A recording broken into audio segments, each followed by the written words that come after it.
আসসালামু আলাইকুম।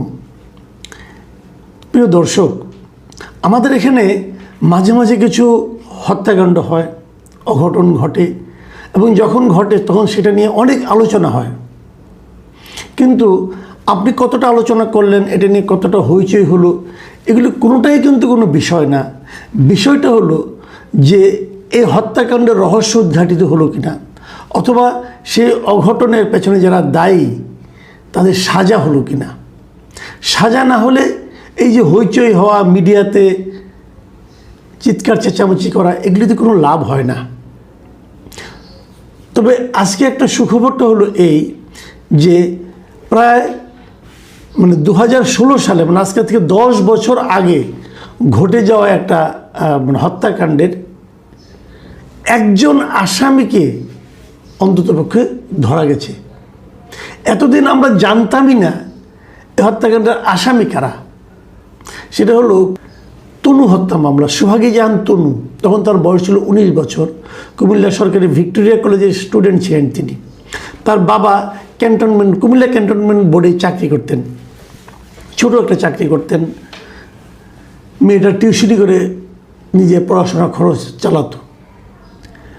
তো 2016 সালের 20 মার্চ, আজকে থেকে 10 বছরের বেশি, 10 বছর 1 মাস আগের কথা, সে কুমিল্লা সেনানিবাসের ভেতরে একটা বাসায় সে টিউশনি করতে গিয়েছিল, আর সেখান থেকে নিজের বাসায় ফেরত আসেনি। তারপরে অনেক খোঁজাখুঁজি করার পর এই সেনানিবাসেরই পাওয়ার হাউসের কাছে একটা ঝোপের মধ্যে তার লাশ পাওয়া যায়। এটা নিয়ে তার বাবা ইয়ার হোসেন মামলা করে কুমিল্লা মডেল থানায়, কিন্তু কোনো কাজ হয় না, কাউকে ধরাও হয় না। তারপরে তার কয়েকদিন পরে, ওই 16 সালের এপ্রিলে এবং পরে 12 জুন 2 দফা তনুর ময়নাতদন্ত করা হয়। একবার লাশ কবর থেকে উঠিয়েও ময়নাতদন্ত করা হয়, কিন্তু কুমিল্লা মেডিকেল কলেজের ফরেন্সিক বিভাগ তখন তারা জানায় যে তারা তনুর মৃত্যুর কোনো কারণ খুঁজে পায়নি। এই ছিল ঘটনা, এবং এটা নিয়ে অনেক আলোচনা হয়েছিল। বোঝাই গিয়েছিল যে ফরেন্সিক ডিপার্টমেন্ট কোনো কারণই খুঁজে পেল না। নানাভাবে প্রভাব বিস্তার করে এই মামলাটাকে অনেকটা ধামাচাপা দেওয়ার মতো অবস্থায় কিন্তু ফেলে দেওয়া হয়েছিল। তারপরে এই মামলাটা প্রথমে সিআইডির কাছে যায়, তারপরে পিআইবির কাছে যায়।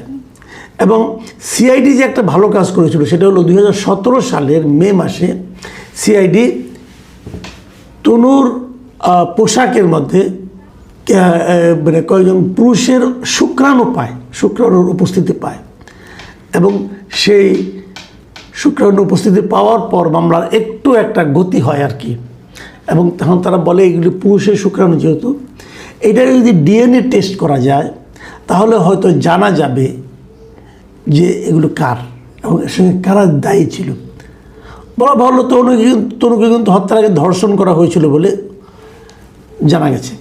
তো এখন তারপরে সেনানিবাসে গিয়ে এই সিআইডির একটা দল কয়েকজন লোককে জিজ্ঞাসাবাদ করে, কিন্তু তারা কাকে কাকে জিজ্ঞাসাবাদ করে সেই নামগুলো আমরা কখনোই জানতে পারিনি, তারাও কাউকে কখনো জানায়নি। এর মধ্যে এরপর মামলাটা সিআইডি থেকে পিআইবি কাছে যায়, এবং পিআইবি কাছে যাওয়ার পর এবছর 6 তারিখে কুমিল্লার মামুনুল হক সাহেবের আদালতে, উনি একজন বিচারক, ওনার আদালতে এই তদন্ত তদন্তকারী যিনি কর্মকর্তা আছেন তিনি সেখানে হাজির হন, এবং হাজির হয়ে বলেন যে 3 জনের ডিএনএ নমুনা মেলানোর দরকার। এবং উনি 3 জন লোকের নাম বলেন। এই 3 জন লোকের একজন লোক হলো senior warrant officer Hafizur Rahman, আরেকজন হলেন সার্জেন্ট জাহিদ, আরেকজন হলেন সৈনিক শাহিন আলম। তদন্তকারী কর্মকর্তা বলেন এই 3 জনের ডিএনএর সঙ্গে আমি একটু ম্যাচ করতে চাই। তার মানে এই 3 জনকে আসামি, এবং এই 3 জনই তনু হত্যার সময় কুমিল্লা সেনানিবাসে চাকরি করতেন। এর মধ্যে প্রথম জন ওয়ারেন্ট অফিসার হাফিজুর রহমান, তাকে সোমবার গতকালকে গ্রেপ্তার করা হয়েছে। গ্রেপ্তার করে আদালতে হাজির করা হয়, এবং সেখান থেকে রিমান্ডে আনা হয় 3 দিনের। 3 দিন পেয়ে তাদেরকে জিজ্ঞাসাবাদ করবে, এবং তারপরে যা যা করা করবে। বাকি 2 জনকে এখনও গ্রেপ্তার করা যায়নি। এই হলো ঘটনা।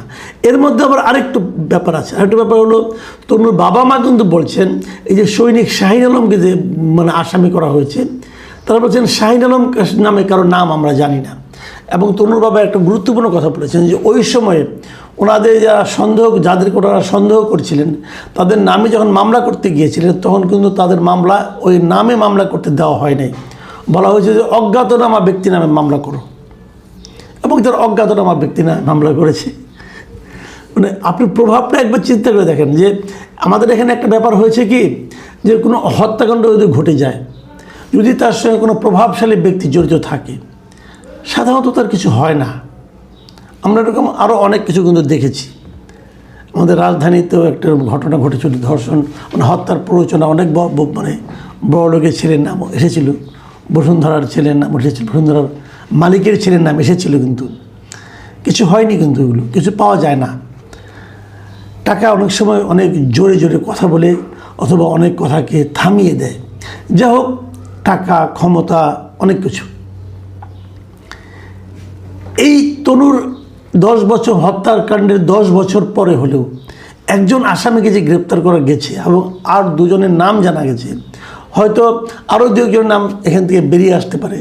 যে আসামিদের নাম যেভাবে ভাবছেন তনুর পিতামাতারা, তাদের যে সন্দেহ, সেই সন্দেহগুলিকে যদি মানে গোচরে নেওয়া হয়, আমলে নেওয়া হয়, তাহলে হয়তো আরও দু একজনের নাম বেরিয়ে আসবে।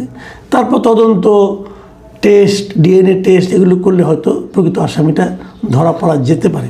কিন্তু যে কথাটা বলার জন্য আমি আজকে এই অবতারণাটা করেছি, সেটা হলো এটা কিন্তু একটু সুখবর যে তাও তো মানে আসামিদের নাম জানা যাচ্ছে, ধরা যাচ্ছে এবং টেস্টের মধ্যে একটা প্রক্রিয়ার মধ্যে আছে বলে আমরা বুঝতে পারছি। কিন্তু এরকম ঘটনা কিন্তু আরও আছে। আমি আরেকটা ঘটনার কথা আপনাদেরকে বলি। এটা তো 2016 সালে, 2013 সালে একটা ঘটনা। 2013 সালে, ওটাও মার্চ মাসেরই ঘটনা ছিল। 2013 সালের মার্চ মাসে নারায়ণগঞ্জে একটা স্কুল স্টুডেন্ট ছিল তানভীর মোহাম্মদ তকি, তাকেও কিন্তু অপহরণ করে হত্যা করা হয়েছিল। আজকে 13 বছর হয়ে গেছে, এখনও সেই মামলার তদন্ত চলছে, কিন্তু কোনো অভিযোগপত্র দাখিল করা হয়নি, মানে চার্জশিটই দাখিল করা হয়নি। র্যাব একটা তদন্ত করেছিল, সেই তদন্তে আজমেরি, ওই যে শামীম ওসমানের ভাইয়ের ছেলে আজমেরি ওসমান, তার নাম পাওয়া গিয়ে তাকে সন্দেহ করেছিল, কিন্তু আর কিছু হয়নি। মামলাটা ঝুলে আছে। কেন এই মামলা এত বছর ধরে ঝুলে আছে? তখন না হয় আওয়ামী লীগ সরকার ছিল, আওয়ামী লীগ সরকারের পাওয়ারফুল লোক ছিল আজমেরি ওসমান, শামীম ওসমান, তারা ছিল পাওয়ারফুল লোক, এই জন্য হয়তো কিছু হয়নি। কিন্তু এখন তারা আওয়ামী লীগ সরকার নেই, এখন কে বাধা দেবে? মামলাটা তদন্তটা হোক, তদন্তটা, অভিযোগপত্র, চার্জশিটটা দাখিল করুক, বিচারটা শুরু হোক, তারপরে বিচার কত বছর চলবে কে জানে। কিন্তু তকির বাবা মা কিন্তু এখনও তাদের বিচার পায়নি, সন্তান হত্যার বিচার পায়নি। এটা গেল 2013 সালের ঘটনা। আরেকটা ঘটনা বলি, তারও আগের বছরের ঘটনা, 2012 সালের 11 ফেব্রুয়ারি। দেখুন, তকি হত্যার তদন্ত হয়েছে, চার্জশিটটা হয়নি। মোটামুটি জানাও গেছে কে হত্যা করেছে, ধারণা করা গেছে, কিন্তু চার্জশিটটা কিন্তু এখনও দাখিল হয়নি। কিন্তু 2012 সালের 11 ফেব্রুয়ারি যে নিজের বাসায়, পশ্চিম রাজাবাজারের বাসায় যে সাংবাদিক দম্পতি মারা গেলেন, সাগর সরোয়ার ও মেহরুন রুনি, আমাদেরই সহকর্মী ছিলেন, এই জোড়া খুনের তদন্ত আজকে 14 বছরের বেশি সময় হয়ে গেছে, তদন্ত প্রতিবেদনই জমা দিতে পারেনি কেউ। এই মামলা পুলিশ, ডিবি, র্যাব, পিআইবি বিভিন্ন হাতে কিন্তু ঘুরেছে। এখন পর্যন্ত এই মামলার তদন্ত প্রতিবেদনই জমা দেওয়া যায়নি, এবং তদন্ত প্রতিবেদন দাখিলের তারিখ এ পর্যন্ত 125 বারেরও বেশি পেছানো হয়েছে। যখনই তদন্ত রিপোর্ট দেওয়ার কথা হয়, তদন্ত কর্মকর্তারা আদালতে যান, যে বলেন যে আরও সময় দেন, তারা আরও সময় দেন। এটা বোধহয় অনন্তকাল ধরে চলবে। হয়তো আমাদের জীবনে কখনো এটা তদন্ত প্রতিবেদন জমা হবে বলে আমরা জানতে পারবো না, তারপরে কোনো দিন হবে কি না কেউ জানে না।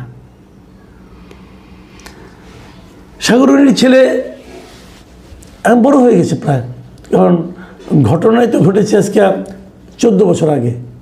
তখন তার বয়স যদি মানে 7-8 হয়, তাহলে এখন সে যুবক, পরিপূর্ণ যুবক। সে জানতেও পারছে না তার বাবা মাকে কে মেরেছে, কেন মেরেছে, এবং হত্যার বিচার তো হওয়া আরও পরের কথা।